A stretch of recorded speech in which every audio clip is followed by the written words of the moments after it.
이강재 변호사입니다.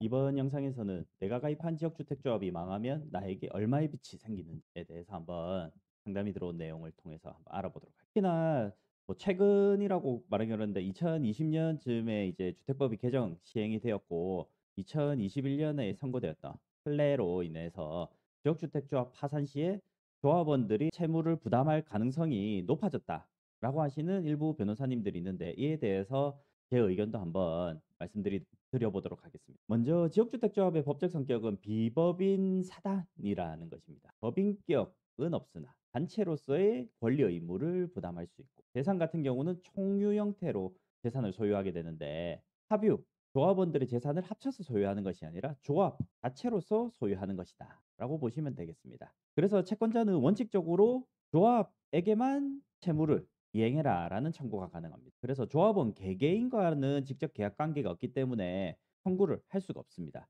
그래서 조합이 파산하더라도 조합에게 남은 채무가 있다 하더라도 조합원에게는 남은 채무를 직접 청구할 수는 없습니다. 대법원의 판례 같은 경우도 비법인 사단은 독립적 법인격을 인정을 하고 있기 때문에 원칙적으로 조합원 개인에 대한 채권자의 직접 청구는 불가능하도록 하고 있습니다. 다만 예외적으로 채권자 대위권이 행사될 수는 있는 가능성을 열어두고는 있습니다. 다만 이 채권자 대위권을 행사하기 위해서는 조합원 분담금 등이 확정되어야 되고, 이 경우에 한해서 조합을 대신해서 청구가 가능하다라는 정도로 열려 있다고 보시면 되겠습니다. 먼저 채권자 대위 청구를 하는 것이 무엇이냐라고 하면, 채권자가 채무자를 대신해서 채무자의 권리를 행사하는 것입니다. 조합의 채권자가 있고, 그리고 조합과 계약을 겠죠. 채권자 경우에 있어서는.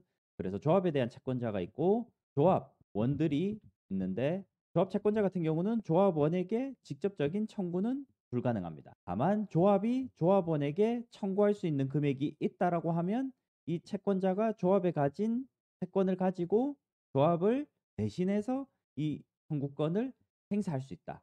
이것이 채권자 대위권입니다. 그래서 조합이 조합원에게 청구할 수 있는 권이 남아있다라고 하면 이를 대위해서 행사해서 사실상 조합 채권자가 조합원에게 직접 청구할 수도 있다라고 하는 부분이 있고, 이와 관련해서는 조합이 조합원에게 청구할 금액이 확정되어 있어야 된다. 특히 청산금이라든지 아니면 미납입금이 있다든지 이러한 정확한 금액이 확정이 되어 있어야 되고, 이 금액이 확정되지 않은 상태에서는 청구를 할 수 없다라고 하는 것이 대법원 판례입니다. 그런데 2020년 주택법이 개정이 되면서 일정 기간 내에 인가를 득하지 못했을 경우에는 해산 총회를 반드시 하도록 의무화를 하였습니다. 이는 해산을 하지 않고 장기간 방치를 하면서 조합원들에게 피해가 갈 수 있기 때문에 해산 총회를 의무화하도록 개정을 한 것인데, 이 해산 결의 시에 청산 절차 및 청산금, 징수 및 지급 방법을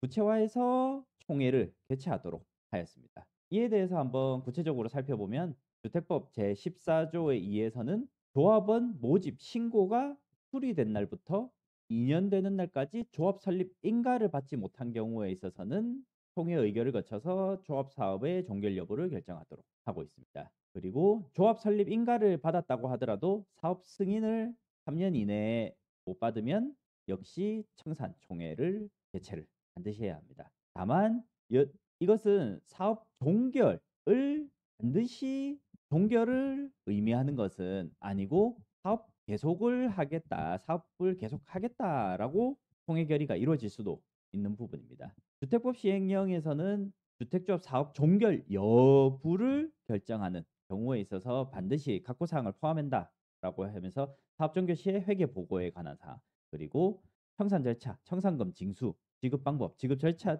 등 청산 계획에 관한 사항을 반드시 포함하도록 두고 있습니다. 그래서 이러한 경우를 본다 하면 반드시 조합사업 총회 여부를 결정하는 경우에 있어서 해당 내용을 반드시 올려야 된다라고 지금 보이는데, 이에 대해서 총회 결의를 거치지 않으면 안 되냐라고 질의를 했고, 법제처에서는 해산 여부를 결정하기 위한 총회에서 해산하지 않기로 결의한 경우에도 해산 시에 회계 보고를 반드시 포함해서 해야 되냐라고 하는 부분에 있어서 해산 시 회계 보고 사항은 총회 안건에 반드시 포함되어 있어야 한다라는 것입니다. 그래서 총회 의결 결과와 관계없이 사업을 계속한다든지 아니면 해산 결의를 한다든지 어느 쪽이든 간에 반드시 해산 시의 회계 보고에 관한 사항은 포함이 되어 있어야 된다. 그것은 회계에 관한 사항을 보고 나서 조합원들이 합리적인 결정을 내릴 수 있는 구체적인 자료가 필요하기 때문이다라고 하고 있습니다. 그리고 2024년에도 관련 해석을 한 번 더 한 바가 있는데 주택조합 사업 진행을 결의한 경우 아까와 같이 조합 설립인가라든지 사업 승인을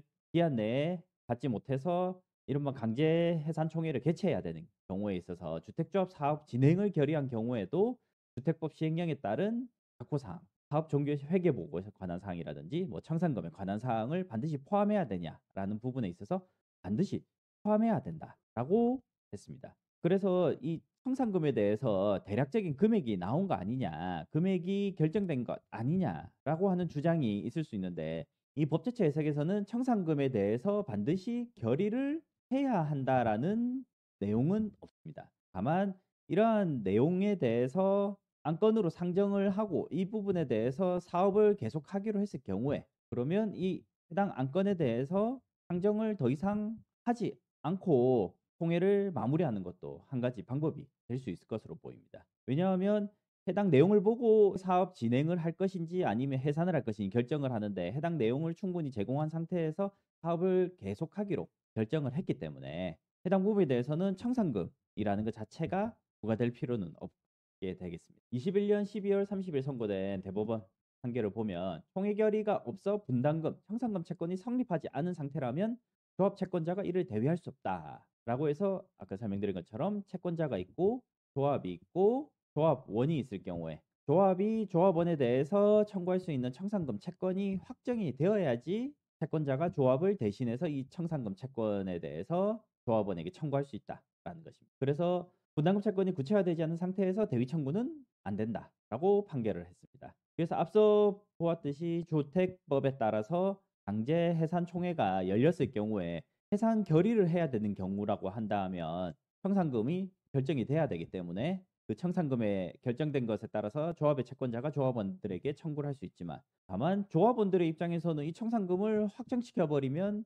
관련 대법원 판결에 따라서 채권자가 조합을 대신해서 나에게 청구할 것이기 때문에 당연히 청산금에 대해서는 결정을 하지 않게 되겠죠. 그렇다라고 하면 결국에는 이 해산 총회에서는 강제 해산 총회에서는 무조건 해산을 하지 않고 일단은 사업 계속을 결의를 할 수밖에 없는 상황입니다. 실제로 그렇게 해야지 조합원들이 더 이상 채무에 대해서 부담을 지지 않을 수 있다라는 것입니다. 그래서 이러한 상황에 있어서 조합원들 대응 방안을 한번 보면 일부 변호사님들은 뭐 탈퇴 및 납입금 반환을 청구하는 것이 최선의 전략이다라고 하고 있는데 개인적으로는 이러한 방법은 최선인지에 대해서는 의문이 있고 차라리 집단으로 파산 신청, 법원에다가 조합을 파산시키는 방법으로 가는 것이 오히려 더 최선의 결과이지 않을까라고 생각을 하고 있습니다. 우선 탈퇴 및 납입금 반환 청구 같은 경우는 탈퇴를 하면 더 이상 조합원이 아니기 때문에 조합 해산 시에 조합원들이 부담해야 될 청산금을 부담하게 되므로 그 이전에 탈퇴를 하면 문제가 없다라고 하면서 소송을 해라라고 하고 있는데 개인적으로는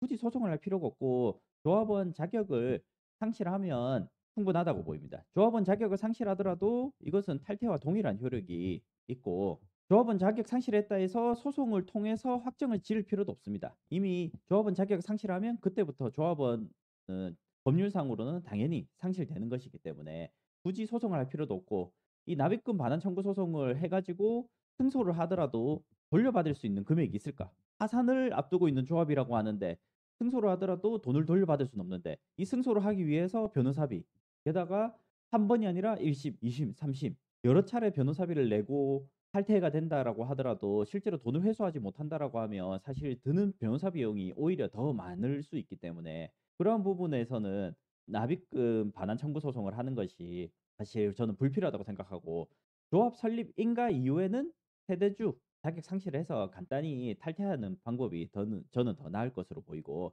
다만 조합 설립인가 이전이라고 한다라고 하면 조합원 자격 상실하는 방법을 사용을 할 수 없다라는 점에 있어서 다른 방법을 고려를 해보셔야 되겠고 그때는 납입금 반환 청구 소송을 한다든지 탈퇴를 위한 소송을 한번 해볼 여지는 있을 것으로 보입니다. 그런데 이러한 방법을 전체로 고려를 한다고 하더라도 저는 그냥 조합원들이 모여서 조합을 파산시키는 것이 더 나은 선택이라고 보입니다.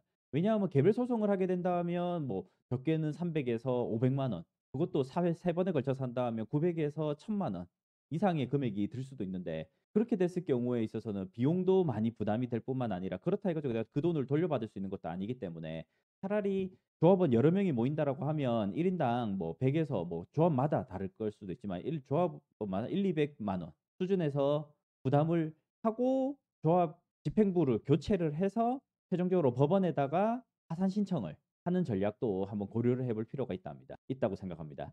왜냐하면 이 조합 집행부가 애초에 집행부 자체에서 이 파산을 진행을 해 주면 좋은데, 대부분의 조합의 경우에 있어서는 집행부가 변경되지 않으면 기존에 계속 맡았었던 조합 집행부들 같은 경우는 이 파산으로 들어가지 않으려고 하는 부분들이 많은데, 아무래도 제 생각은 이 집행부가 기존에 계약 관계들이 있고 본인들이 실제로 지금 일을 진행했던 부분이 있다 보니까 업체와의 관계 때문에 이 파산으로 하게 되면 업체들이 돈을 받을 가능성이 없게 되니깐 '파산 신청을 머뭇거리는 것이 아닌가.'라고 하는 생각이 있고, 파산 신청을 하기 위해서는 그러한 경우에 있어서는 결국에는 조합원들이 집행부를 교체를 하는 것이 먼저 선행이 돼야 되고, 교체를 한 집행부가 파산 신청을 하게 될 수밖에 없다고 보입니다. 그래서 이 집행부 교체를 하기 위해서는 조합원들이 총회 소집 요구를 하고, 그리고 집행부를 교체하고 그 이후에 파산 신청을 하는 것이 필요하다고 보이고, 애초에 총회 소집 요구를 위해서 조합원들이 단체로 모여서 이제 단체 구성을 해서 대응을 하실 수밖에 없다라고 보입니다. 그리고 이렇게 파산을 하게 될 경우에 있어서 문제가 있는 부분 중에 주의해야 될 부분 중에 하나가 이제 브릿지 대출 부분이 있습니다. 파산이 되는 과정에서는 브릿지 대출이 없었다라고 하면 다행인데, 만약 브릿지 대출 문제가 있을 경우에 있어서는 약간 달리 생각해야 될 부분들도 있는데, 브릿지 대출 같은 경우는 통상 토지 담보 부분과 더불어 가지고 개인 신용으로 대출이 함께 이루어집니다. 그래서 단순히 탈퇴 및 납입금 반환 청구를 하게 된다라고 하면 개인 신용으로 브릿지 대출 한 부분에 대해서 개인이 전액 상환을 책임을 져야 됩니다. 그리고 담보물이 내가 상환한 이후에 경매가 됐을 경우에 있어서 이 경매가 된 것에 대해서 별도의 우선권도 없기 때문에 내가 전액을 책임지는 구조가 될 수 있는데, 만약에 파산 신청을 하게 되면 담보 설정된 토지의 경우에 있어서는 우선은 경매가 진행이 되겠습니다. 토지 담보로 해 가지고 이 토지 담보로 대출된 금액만을 없어진다라고 하면 이러한 구분점은 차이가 전혀 없게 될 수 있겠지만, 이 토지 담보로 된 부분이 대출 금액의 실제로 뭐 한 70-80% 이고 나머지 20-30% 정도는 개인 신용 부분을 담보할 만한 금액이 된다라고 했을 경우에 있어서는, 일단 경매가 우선 진행이 된다 하면 개인 신용 대출 금액이 전체 금액에서 일부는 사라지게 될 수 있기 때문에 나머지 잔액만 상환을 하면 되는 부분이 생기기 때문에, 이러한 경우에 있어서는 파산 신청을 하는 것이 단순히 개별적인 소송을 하는 것보다 훨씬 유리하다고 볼 수 있을 것 같습니다. 파산 절차 자체는 6 개월에서 1년 내에서 해서 파산 선고를 받으실 수 있습니다. 다만 파산 선고 이후에 파산 관제인이 처리를 하는 거는 실제로 더 오랜 시간이 걸릴 수 있고 3 에서 5년 정도 걸리는 경우들도 많습니다. 그래서 다만 이 부분은 파산 관제인이 대부분 일을 알아서 하므로 조합원들이 특별히 개입할 필요가 없고, 만약에 필요하다고 뭐 보완할 부분이 있다라고 하면 대부분은 조합원들이 단체로 모여 가지고 변호사를 통해서 신청을 할 것이기 때문에, 변호사를 통해서 해결을 보신다라고 하면 비용도 절감이 되고, 그다음에 뭐 이런 브릿지 대출 부분이라든지, 그리고 개별적인 소송으로 인해서 긴 시간 소요되고 그 이후에도 소송이 끝난다 해서 끝이 아니라 조합에서 계속 채무가 있다라고 하면서 조합의 채권자들이 조합원들에게 계속 청구를 한다든지 압박을 한다든지, 이러한 부분에 있어서도 확실히 벗어날 수 있다라는 점에 있어서 저는 집단으로 파산 신청하는 것이 더 합리적이라고 봅니다. 결론적으로 주택법 개정으로 인해서 청산 절차 의무화가 되었고, 법제처 해석도 청산과 관련된 내용들을 강제해산총회에서는 반드시 안건으로 상정하도록 하고 있지만, 이런 부분에 있어서는 사업 계속을 통해서 해결할 수 있는 부분이 있고, 그리고 대법원 판례는 여전히 총해결이 없는 분담금 채권, 청산금이 확정이 되지 않으면 대의 청구를 할 수 없도록 하고 있어서 조합원들이 책임이 주택법 개정이나 대법원 판례로 인해서 확대됐다라는 측면은 다소 과장된 측면이 있지 않을까, 이런 생각이 듭니다. 그래서 개별 탈퇴보다 조합원들 집단으로 해서 파산 신청을 하는 것이 비용적으로 효율적이라고 보이고 조합원들에게 더 이익이 될 것으로 생각이 됩니다. 특히나 브릿지 대출 앞서 이야기 드린 부분, 그리고 만약에 탈퇴만이라도 하겠다라고 하신다면 세대주 상실 방식으로 간단히 조합원 자격 상실하시는 것도 한 가지 방법. 만약에 단체로 행동하시겠다라고 하면 집행부 교체와 법적 대응을 공동으로 하시는 것이 좋을 것 같습니다. 여기까지 설명드렸습니다.